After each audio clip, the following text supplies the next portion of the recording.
Rivals new characters, Riot failing to monetize Arcane's success, Zomboid Build 42 drama, possible Jeff the Landshark TV debut, and more. Hi, I'm Moth. I play games here on YouTube, and I recently started this new series where I highlight recent events that happened in the gaming industry and just give my 2 cents on them. These might be stories that you've already heard of, but I just wanted to dive a little bit deeper on them and give my opinion. So let's get into it. Starting up, we have Arcane. So Arcane, the smash hit League of Legends show that dominated Netflix, might not be the success Riot Games wanted it to be, at least financially. Bloomberg reports reveal that Arcane ran massively over budget, with Riot Games spending hundreds of millions on production despite the show's critical acclaim and a dedicated fan base. Sources suggest that Riot has yet to recoup its investment. I think there may be some confusion here as to how the success of the show is being measured. I think Riot is focusing too much on measuring the success of the show based on how many new players it brought to League. And I think that the fact that it hasn't brought that many players into League, or that a lot of people downloaded the game and didn't keep playing it, might be for some different reasons. Mostly because it is definitely not a beginner-friendly game. It has all the building and different characters and different classes, and MOBAs are not usually the most simple games to get in and start playing. For a beginner gamer, or even for a lot of experienced gamers, MOBAs are usually a niche kind of game that even the most experienced players kind of not tend to dabble into. It's a very specific community. So many people might be into games and not really like MOBAs. I'm me included. I've played a lot of MOBAs in the past, but it's not my favorite kind of game, and I get too stressed playing. So I totally get someone that is not familiar with the video game sphere at all. It just watches a show, download the game and play it and be like, I think I don't get it. I think this is not for me. Even though there are a lot of other games that are in the Runeterra universe and the League universe, they're not as popular, and Riot is measuring the success apparently only based on new League players. I think that's a mistake. But anyway, another angle is the fact that people that might be into MOBAs probably already play League or have already played League in the past. So the fact that they watch the show, even though it's a great show and an awesome show, might not get people like the extra push that they might need to go back into it or to start playing it. And one of my main opinions is that, well, let's say that the games community isn't the most positive and welcoming of all games, and when you watch a show that has very strong female characters, very LGBTQ plus undertones, and overall just woke vibes, and you think, wow, that's a really cool show, I love this story, I might take a look into the game that it's based on, and then you get hit with one of the most toxic communities in the whole gaming universe, I think that might make you not want to keep playing. I don't know, hot take, I guess. Overall, I'd say just go watch the show. You don't need to know absolutely anything about the game or the game's universe. It is an amazing standalone TV show. All the characters are so well built and so well written, and the visual, the art style is amazing. It is stunning, and watch it for the plot and nothing else. Next up, I want to talk about some Marvel Rivals news. So, Marvel Rivals, do you love it or do you love it? I've been obsessed with this game ever since I first played it, and I think everyone has. I haven't seen anybody complaining about it so far. As an Overwatch girly, Overwatch is one of my favorite games of all time, and ever since Overwatch 2 came out, I've been very disappointed with a lot of things, and Marvel Rivals seems to fill a lot of the complaints and all the needs that we had since Overwatch 2 came out. We weren't liking it. It seems to bring like a fresh start to that kind of genre, and I don't know, overall I've been enjoying it a lot, and I haven't seen many people disliking it so far. Meanwhile, Overwatch 2 seems to be feeling the pressure. Reports show that its player count on Steam has hit an all-time low, with many pointing the rise of competitors like Marvel Rivals as a contributing factor. And Rivals is off to a strong start with the release of Season 1 this week. Part of its success, I really need to think about, was it daylight when I did my intro? I might have to do it again. I get too nervous when talking and I jumbled up and I have to do a lot of takes, and I think it was probably daylight when I did my intro, which is really funny, so I might have to do it again. Part of its success might come from the familiarity and popularity of its characters, with many fan favorites from the X-Men, Guardians of the Galaxy, and Avengers making an appearance. Plus, Marvel Rivals feels like a fully finished game, standing in contrast to the early access style messes we often see in the live service space. yes, the bar is low. Also, Jeff the Shark seems to be charming everyone and becoming a surprise standout. Also, speaking of our favorite land water puppy, rumors have it that Jeff's MCU appearance is underway, and it might be a thing in the near future, as animation head Brad Winterbaum said the Little Shark's debut in the MCU is downright inevitable. Alright, something else I want to talk about is Build 42 of Project Zomboid. Oh boy, did I go into a rabbit hole for this. So the long-awaited Project Zomboid Build 42 update is here, and it's a game changer, like literally. With features that make the game feel fresh even for veteran players. You can finally use new crafting stations to build intricate bases or explore underground levels, adding a whole new layer of tension and strategy.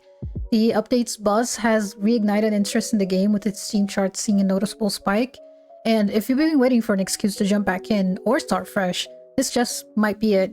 For those who don't know what I'm talking about, Project Zomboid is a zombie apocalypse survival game that aims to be one of the most complex and intricate and entertaining survival games to date. It was launched in early access in Steam around 2013 and having a steady player base and fairly regular updates ever since. According to the game's wiki, Build 42 was previously planned to be the hunting update, focusing on the inclusion of wildlife roaming the countryside, including deer, mice, rats, feral dogs, and more, along with complementary mechanics such as expanding trapping.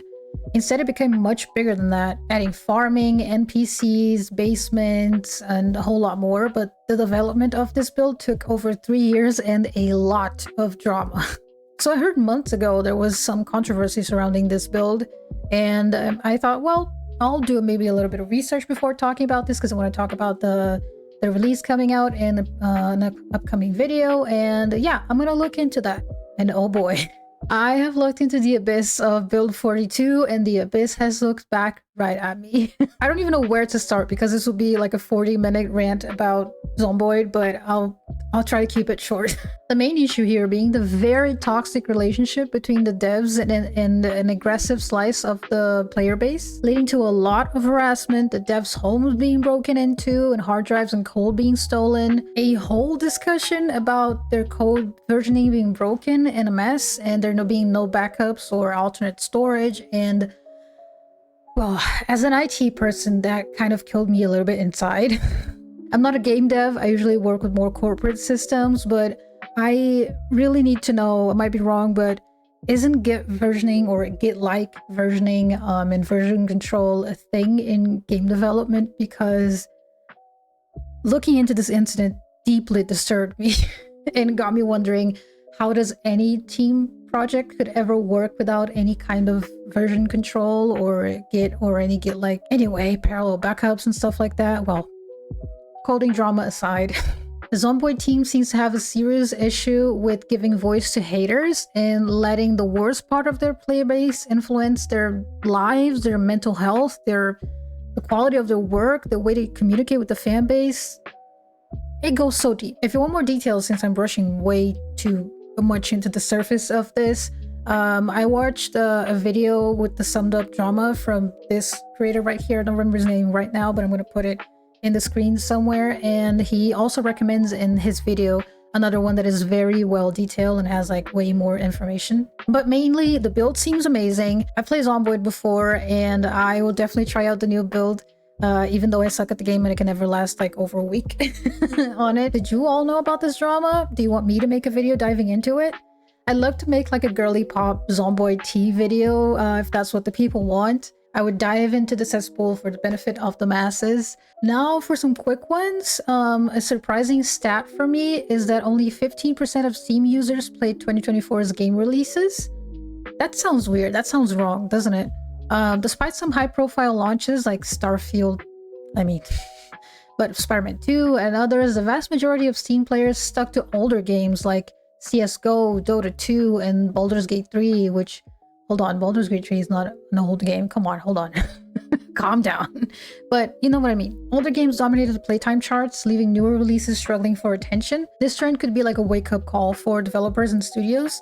It raises questions about live service fatigue, about oversaturation of the market, and whether players are hesitant to buy new games because a lot of games have no longevity anymore. They're recalling and shutting down games that people spend money on it, so people are kind of not comfortable with like adopting a whole new universe out of nowhere. just because it's a release, you know? But for gamers, it's just another reminder that sometimes old stuff, like last year's stuff is not old stuff, but you know what I mean? Might be just good to continue playing. We don't have to just like play everything that's new and everything that's cool and trendy. I mean, how many of us just play Minecraft and The Sims all day long instead of like playing the new releases? I know I have. Also, I'm working on a live service fatigue video, so if you want to know a little bit more into that, I'm going to dive into that, so stay tuned. Another quick one is Stardew Valley has hit yet another massive milestone, surpassing 41 million copies sold by the end of 2024. This makes the cozy farming sim one of the best-selling indie games of all time. And what's even more impressive is that the game launched back in 2016 and continues to see sales growth thanks to regular updates and its enduring charm. The creator, Eric Barone, which I only knew as Concerned Ape, is now working on his next title, which is called Haunted Chocolatier, and it seems to be just as good and as adorable and as satisfying as Stardew Valley. Not much to comment here, actually. I just want to bring it up because I'm incredibly proud and happy with these news. Stardew Valley is a titan in the indie game universe and is also one of my favorite games of all time and one of my most played games of all time. And I can't wait to play the Haunted Chocolatier because I think Concerned Ape just doesn't miss. And lastly, oi, meu amor, tudo bom? Que foi? Eu fechei a porta, né? Mom closed the door to record. How dare you? The team behind the TV series Secret Level apparently tried and failed to pull off the crossover of a lifetime, which is Master Chief teaming up with the Doomslayer. So if you're not familiar, Secret Level is an animated anthology series made by Tim Miller, which is the guy that directed Deadpool, I think Sonic as well, and Love, Death and Robots, which is very similar. Anyway, it was made for Amazon Prime Video, so if you're looking to where to watch it, it's on Prime. It consists of 15 stories, so 15 episodes. They are set in worlds of different video games. So they include like D&D games, Sifu, New World, Unreal Tournament, Warhammer 40k, Crossfire, Pac-Man, Mega Man, Spelunky, Concord even, and others. Voice cast includes Arnold Schwarzenegger, Kevin Hart, Laura Bailey, Keanu Reeves. Anyway, it's an awesome show and I've watched the whole thing and hell yeah, what a cool show. It reminded me a lot of Love, Death and Robots, which is from the same director. Well, like all the episodes are standalone stories. They're very different from each other and they're all based on cool video games. They're awesome. According to the insider reports, the showrunners pitched the idea of a Doom/Halo crossover, but hit licensing roadblocks between Microsoft and Bethesda. That's basically it. There's not much about it. For now, it remains a what-if scenario. But who knows? Maybe one day the stars and the licenses will align for this awesome idea. Can you imagine how badass it will be? Two iconic sci-fi warriors going toe-to-toe with the Covenant and demons. Maybe we get another season or another episodes. Who knows? I'm not sure. I don't think there's anything confirmed about having new episodes on Secret Level. Maybe it's like an open and shut kind of thing. But who knows? Would you like to see that? What do you think would happen? I would love to see that. And maybe we get like a fan base, like a fan-made animation. That would be awesome. But anyway, that's basically all the news that I brought for today. I think there were a couple more than I did last video, or maybe I just felt like I talked more in this video. Who knows? I'm having a lot of fun making these, and I hope you're having fun watching these. If you have anything to say, anything that you agree or disagree with me in the comments, if you have news that you want me to cover on the next episode, you can join the Discord down in the description. And there's a whole channel of like stuff to suggest and debate in the Discord channel, or you can just drop it here in the comments. And I love to just read and answer all the comments as fast as I can. Yeah, I'm having so much fun with these gaming new videos, and I hope you are as well. I'm very excited to all the videos that I'm going to make and the content and the stuff we're going to make together in 2025. So stay tuned for that. There's a lot of stuff in the works. And yeah, please don't forget to subscribe and like the video. It helps the channel a lot. And thank you so much for watching. I hope to see you in the next video. Bye bye.